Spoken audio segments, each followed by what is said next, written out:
We go.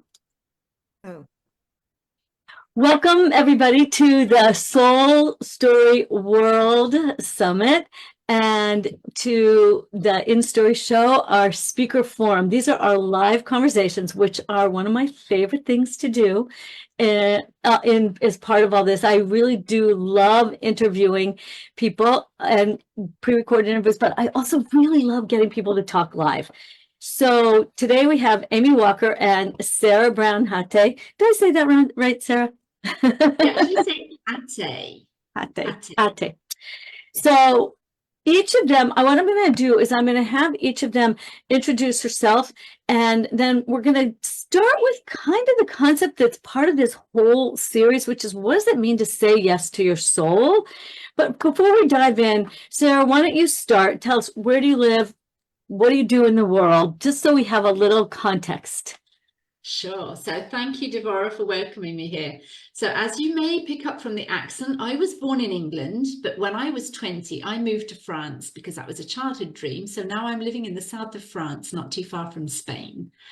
And what I do now, because my life has evolved a lot, what I do now is I'm a relations alchemist, and I teach empathetic, high achieving women who tend to be people pleasers and perfectionists. I teach them to nurture their connections with soul. Beautiful. I love that. All right. So what we're up to is, what does it mean to live your life from your soul? And a lot of times I say, how do you finally do it your way? You know, people will ask me before, what's the in-story way? I say, finally doing it your way. And there is this sense that so many of us have grown up and done the best we could by adhering to expectations from the outer culture. And we did it, and we were proud of it. And then we were over it. And I don't know how many of you feel that feeling of like, am I over complying with other people's rigid forms and structures and rules? And it's like, done. So I like this conversation about how do you say yes to more of that deeper soul calling, that more authentic part of you.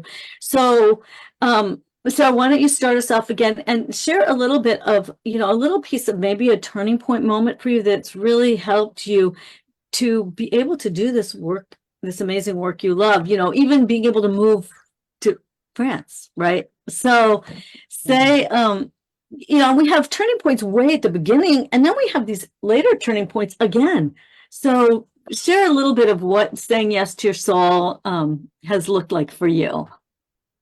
The main one that I always refer to begin with is back in 2008 now. So I can't believe that's all that time ago. It doesn't seem like that long. And I actually called this The Day the Universe Put Me on the Right Path. That is the title of a chapter I wrote in the first collaborative book I wrote in. And that in itself was like my soul channeling in, that is the title, that is the message that you need to get out there. And basically what happened was, like you've just said, Devorah, I was living a life that looked perfect on paper. Mm-hmm. And when this actually happened to me in 2008, I had a massive health scare. I had a slip disc at the base of my spine. My right leg was paralyzed, and I was just coming up to be 40. And my GP said, we need to operate you like right now. And my soul literally gave me the message, that is not going to happen. That is not the path for you. Wow. And I was really scared as well about the operation. So luckily my GP was very open to hearing what I had to say. And so we spent a long time trying to heal the pain, which didn't heal. And so he said, look, if you're adamant about not having this, we're going to go down a different path, and it's going to be alternative medicine, and it's going to take time. And I said, I'm going to go down that path. And that was literally the massive turning point in my life, which then led me 6 months later to quit my job, which I hated. I was underpaid, overworked. And that was really like, the trigger to setting up my own business, which has evolved over the past 15 years to what it is today. But it needed that for me to really stop and say, you can't carry on now. That, this life that you've built up with your husband, with your kids, living in France, in the south of France, all of that, what is happening to you inside? And I was dying inside. Wow. All right. So we'll pause there and come back for how it's taken the next steps. It really strikes me that so often we have to get sort of slammed up the side of the head in order to really make a change. And I'm hoping that for some of you watching, that instead of getting slammed up the side of the head, you're getting awakened, uplifted, inspired, encouraged, because I think there is a window of opportunity. Even if we've gone through very hard things, if you hear all of these other women speaking, that there is an opportunity to say yes to that calling on your soul when you're feeling it before you get slammed. And so I would like to talk about that a little bit, about how things are changing. What are you seeing that's new? Like both of you told us, like your initial turning point, but you both have much later turning points about how you're seeing things new, how you're reshaping what you're up to. Because here's the thing, we don't just stay the same. And I'm sure many of you have experienced this. You go through all this growth and you change, and then you get slammed into your own inner negative voices again, and you're like, what the heck? But it's because you're at the next level up of it. And so I think that there is a tremendous opportunity now, especially look here, you all are on this call with us from all over the world. We can find each other in a way we never could. And part of my vision for this whole show, every time I do it, is that you guys find each other. You find someone who just, when they talk, you're like, I have to know that person better. This is what's being asked of us on so many levels, is to have a more expanded seeing, that we're not locked into the old stories that we've been taught, and that we become able to see beyond the old. So, all right, Sarah, join in. What are your thoughts on this? Yeah, I love how you've brought Amy and I together, because to everybody watching and listening, Amy and I didn't know each other before like about an hour ago, right? But there are similarities in what she shared and my story, because when I had that massive, massive health scare, I actually finally found the courage, with the support from my husband, because it's a big thing when you've got 3 kids and a house and everything else, to actually say, I need to quit my job and set up my own business. And it was just after the subprime crisis, if you remember. So everybody was just like, this is not the right time to do it. So I was like, I have to do it. I just have to do it. So he was like, okay, I'll give you a year. If it doesn't work, you need to find a job. I was like, okay. And I made it work. Wow. But after a couple of years of doing what I'd been doing in like corporate, but I was doing it for myself, there needed to be something else. And I realized now that I needed that transition period. And that something else was similar to what Amy said. It's because I was translating at the time. I was also training adults to improve their English, because I'm English, but I'm living in France. So I was working with lots of French adults.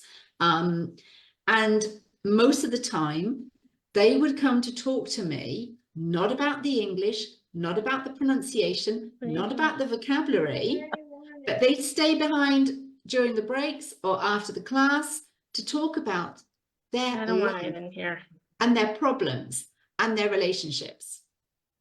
And after a while, like you said, you get curious and you have these signs and the things that are sort of like, presented to you, let's say. And I was like, I really want to help these people more than just being their English language trainer, right? I'm so much more than that. So got onto the computer. I can't remember the keywords, but I typed in some keywords of what they've been sharing, and I probably put career or job or something in there. And it came up with coach, which I'd actually never heard of like 10 years ago, right? I'd been living a very secluded life. Anyway, so I was like, okay, this is really interesting. So I'm going to make my story short because we haven't got time. But after a couple of weeks, I found the perfect coaching organization for me, which just happened to be based in England. It wasn't what I wanted necessarily. So I trained up with them. And that's when my whole life and business pivoted. So that was nearly 10 years ago, and it's evolved since then. And it's really sort of like being open to all of those signs, but then listening to what these whispers are, because for me, it was also the whispers. It's like, and I don't want this to sound pretentious because it's not, but you are made for more than what you're doing. That's how it felt, and it was like given to me. And very, very recently, because you asked that, Devorah, what's a recent sort of evolution, if you like? Just over 6 months ago, I was actually brave enough to start my own radio show. And I'm not alone, I'm part of a fabulous team. But that also came on the back of me saying yes to being interviewed a couple of years ago by somebody on that particular radio show. And then last summer, so summer 2023, when I was sitting there going to the universe, I want to get my voice out there in a different way, but one that's totally aligned with me. And literally a couple of days later, I got an email from this radio show that I'd never, ever had an email from, saying, we are looking for more people to join our team. Are you interested? And I was like, I could be. So yes, please, let's have a chat. And after like 30 minutes of chatting to the founder of the radio station even, sorry, I was like, how do I do this? How do I join your team? He said, well, if you're in, I'd love to have you. And I was like, okay, and what do I need to do? And he said, you do whatever you want. You can do it every week, every day, every month. You are free to choose the length. If it's an hour, 2 hours, 3 hours, you're free to choose the topic. Well, the global topics are happiness and well-being, okay? But you are free within that umbrella to choose exactly what you want to do and how you want to do it. And I said, okay, I want to talk about books. I love books. I want to interview people because I love people.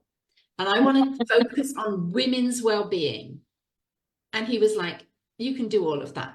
And I was like, seriously? And he said, of course you can. So just over 6 months ago, Wellbeing Wednesday, that's the name of the radio show, was born.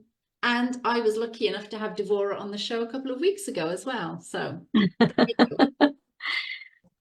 I love these stories so much. There's so much more that is possible than what we generally think. So, okay, so with hindsight, how did I find my voice?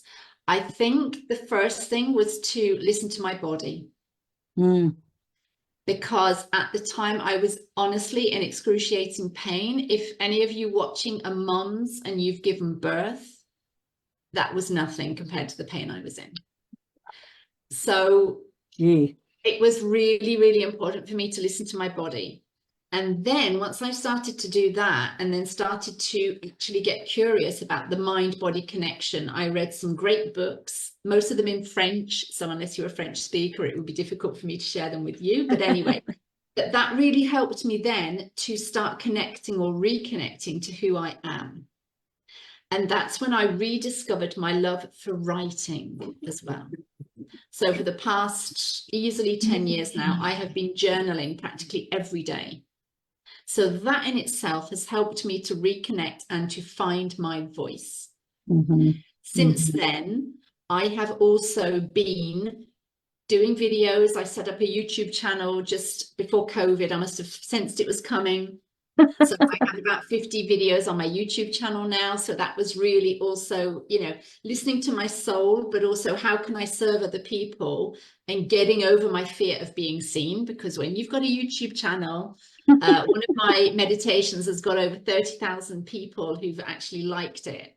So that's a lot. That's a lot, right? So you have to really feel into your own voice.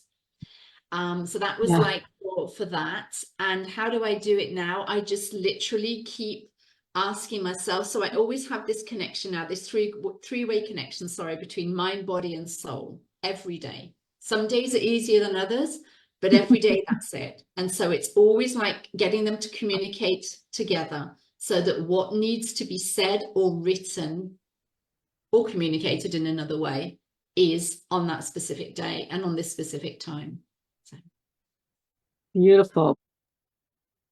Okay, I was thinking that you may ask for this. So I've got a little quote from my chapter that I mentioned earlier. It's all about our soul. So it's not very long, okay? Our soul is always whispering to us, always. It is up to us to tune in or not, to trust what it is saying or not. Okay. That's right. Trust is a big part of this work. Really beautiful. Thank you, Sarah. You're welcome.